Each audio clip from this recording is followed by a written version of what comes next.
10억의 요새, 무너진 약속과 되찾은 열쇠. 제1장, 달콤한 덧, 오피스 로맨스의 서막. 오전 9시에 사무실은 늘 팽팽한 긴장감으로 가득했다. 5년 전, 갓 입사한 지수는 그 공기가 무서워 매일 아침 화장실 칸에 숨어 심호흡을 하곤 했다. 복사기 사용법조차 서툴러 쩔쩔매던 신입사원 시절, 그녀의 구원은 민호였다. 지수씨, 이 리포트는 수치 하나만 틀려도 부장님 불호령이 떨어져요.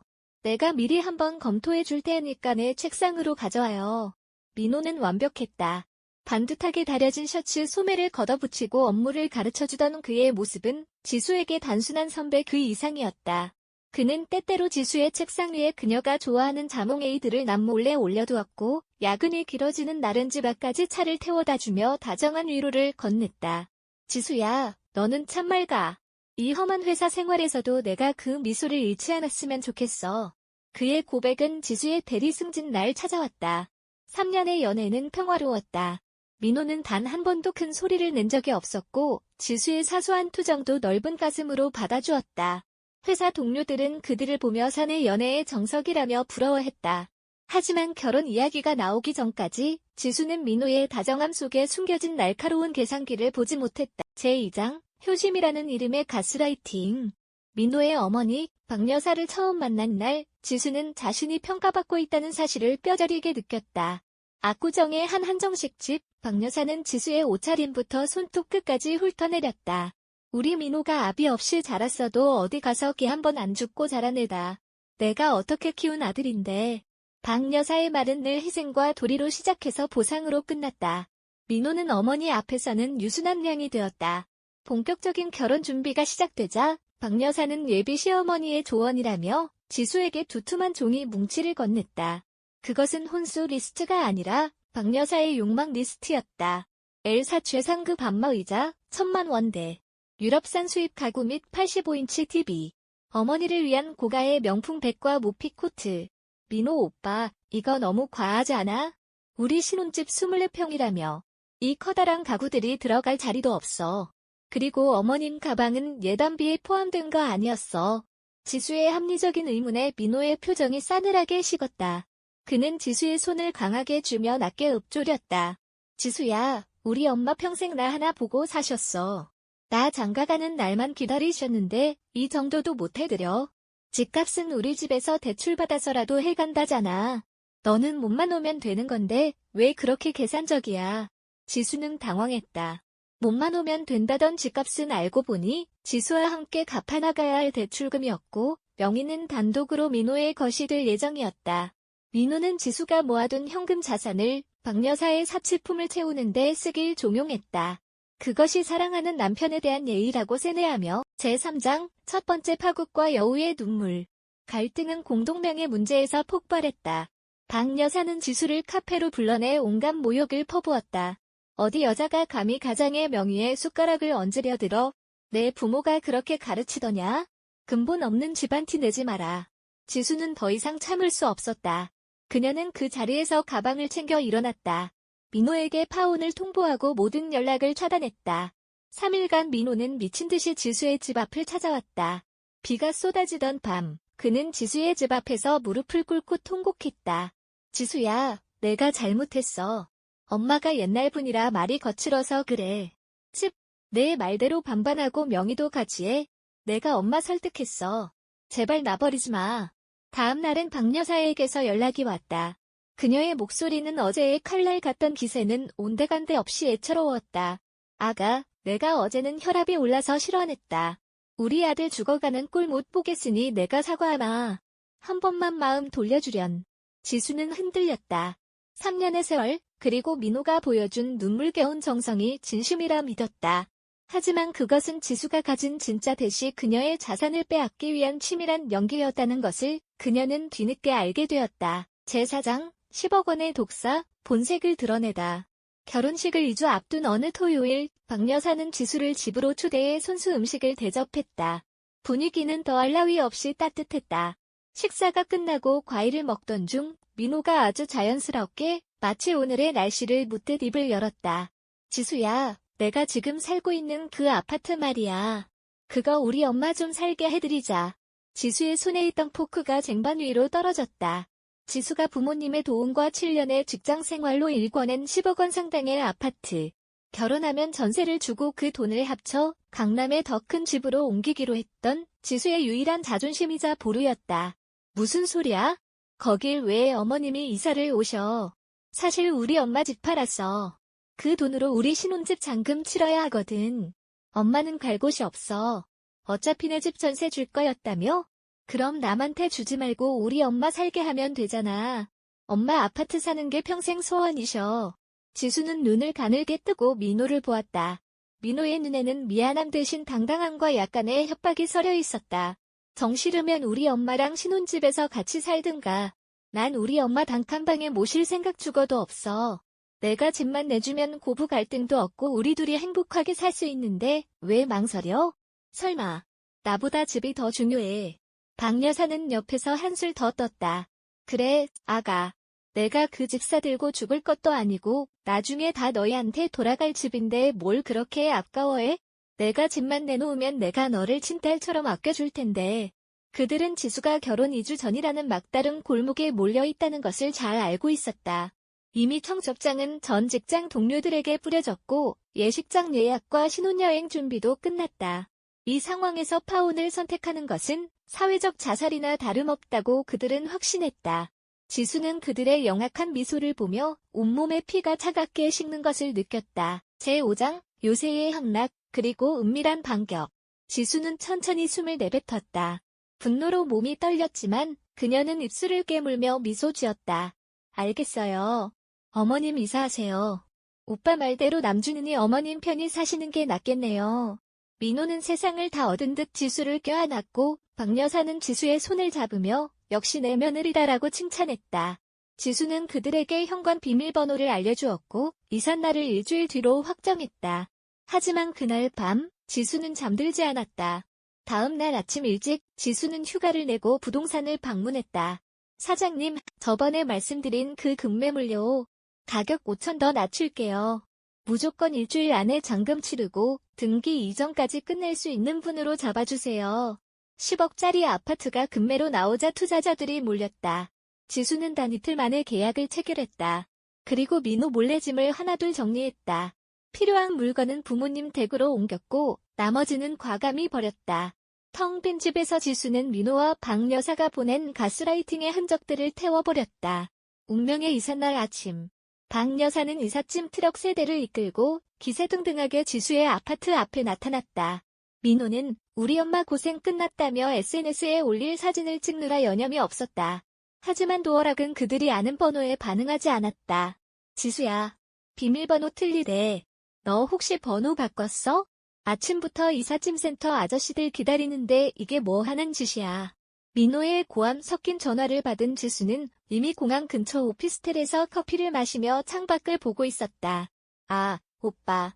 내가 말란했나? 그 집 팔았어. 잔금까지 다 받았고 지금 문 열고 나오는 분들이 새 주인이야. 아, 무단 침입으로 신고한다고 하시니까 빨리 짐 빼서 돌아. 제6장 아수라장이 된 로비, 무너진 가면. 아파트 로비는 순식간에 난장판이 되었다.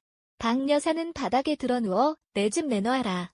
며 소리를 질렀고 민호는 새 주인에게 멱살을 잡혔다. 하지만 등기부 등본상의 주인은 이미 다른 사람의 이름으로 바뀌어 있었다. 월요일 오전 8시 55분. 사무실의 공기는 평소와 다름없이 정적이었지만 지수의 손가락 끝은 미세하게 떨리고 있었다. 그녀는 자신의 노트북 화면에 띄워진 전사소통방을 응시했다.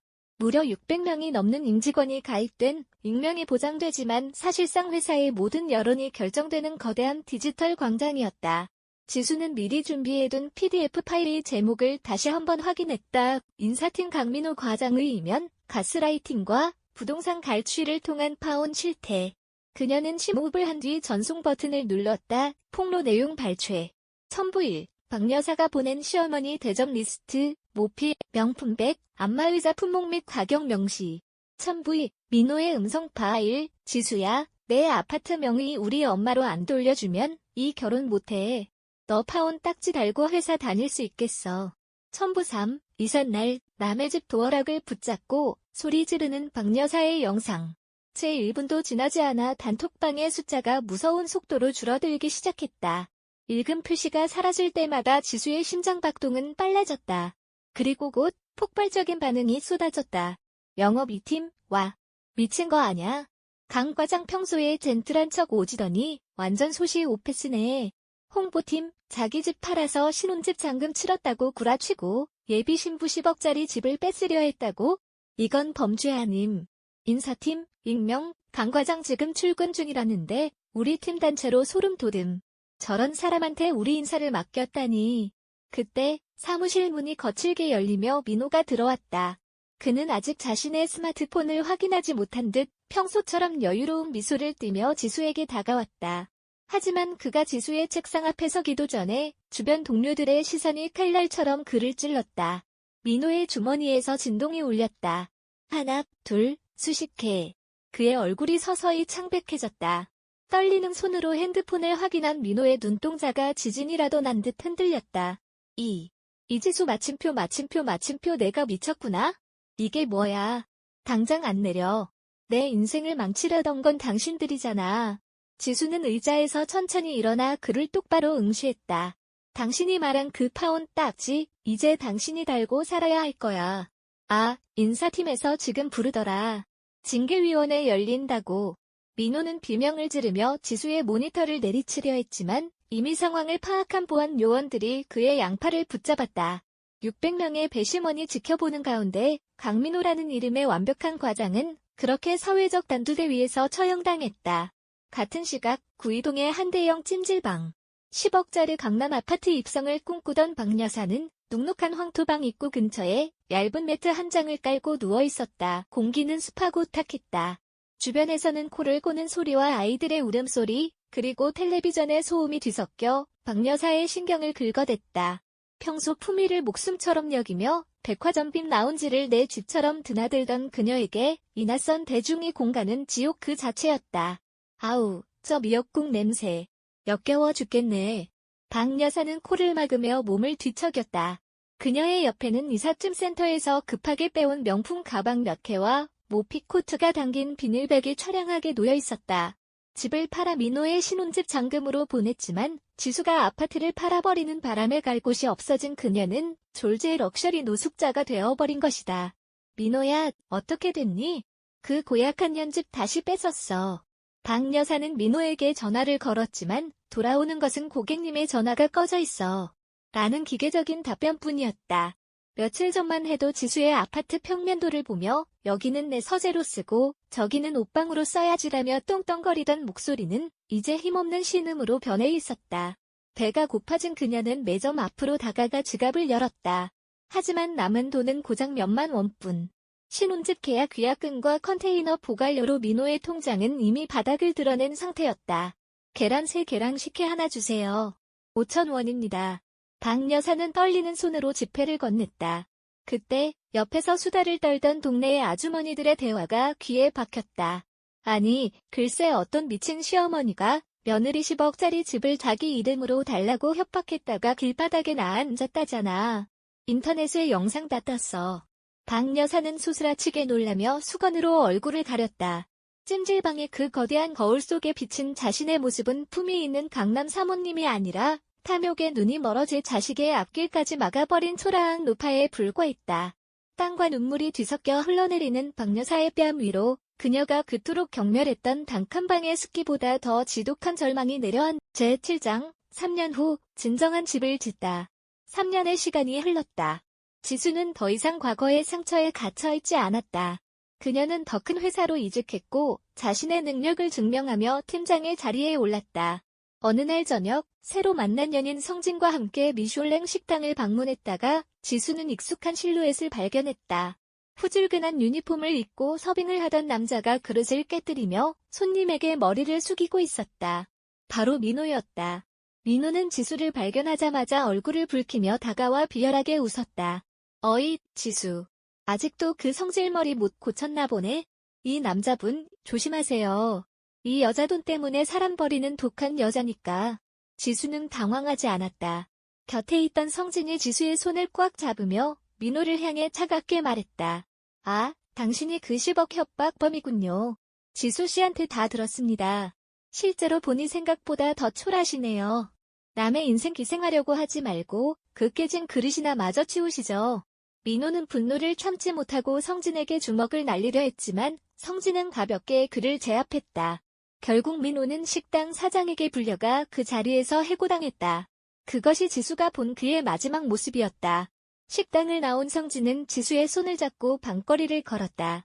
지수 씨, 고생 많았어요. 이제는 내가 당신의 요새가 되어줄게요. 10억짜리 아파트보다 더 견고하고 따뜻한 곳으로요.